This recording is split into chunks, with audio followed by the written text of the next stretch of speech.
What's going on, everybody? Jackson Fuller here, high school sports reporter for the Star News. A little change of scenery this week for the StarNewsVarsity weekly rundown. No longer at my back porch, at a friend's back porch here. And what an exciting week it was for our local high school sports teams. We had two remaining coming into this week, Hoggard softball and New Hanover baseball, and they're both headed to play for a state championship next weekend.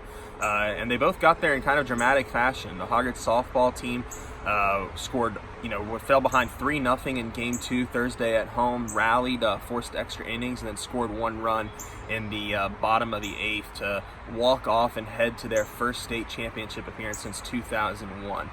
It was a pretty incredible scene over there at Hoggard's softball stadium. It was a very packed house, probably the most people Hoggard softball's ever had at a game. And the Vikings are moving on. They're going to be facing South Caldwell in the state championship series. We'll have plenty of preview coverage for you online at StarNewsVarsity.com throughout the week, so be sure you check in there. It's going to be an interesting question for Hoggard all year long. They've thrived with their youth, sophomores and freshmen leading the way. Jesse Mathis, a senior in the circle. Can that youth remain confident, not let the big stage of a state championship get to them? They'll either be playing at UNC Greensboro or NC State. Keep it posted. Follow us on Twitter at StarNewsVarsity to see where the Vikings get placed. And then the game of the year, maybe last night at Buck Hardy Field, where New Hanover baseball rallied with 2 runs in the bottom of the 8th to top D.H. Conley. I mean, it was an absolute. You thought there were a lot of people at the Hoggard softball game. Buck Hardy Field was packed and rocking. I wrote in my story, it was like a state of orange pandemonium when Alex Sniffen singled the left field, and Jack Krim and Chase Hardy both were able to score, and New Hanover was able to walk off.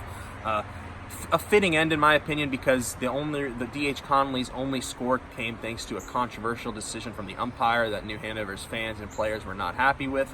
And so I'm just kind of thankful. I think everyone's thankful that won't be the lasting memory of that game. Instead, it'll be Alex Sniffen's heroics for New Hanover baseball.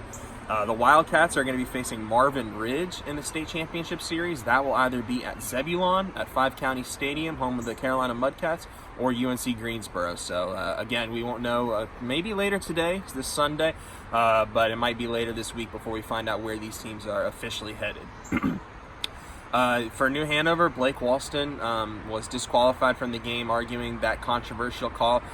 New Hanover coach Foy told me after the game that it was a disqualification and not an ejection, which is a big difference because now the future MLB draft pick will be eligible to play in Game 1 if that's the case. We won't find out for sure until next week, though. As always, follow me on Twitter at StarNewsVarsity and Facebook.com/StarNewsVarsity for all your local high school news, and I'm looking forward to providing coverage throughout the week on our 2 teams going for a state championship.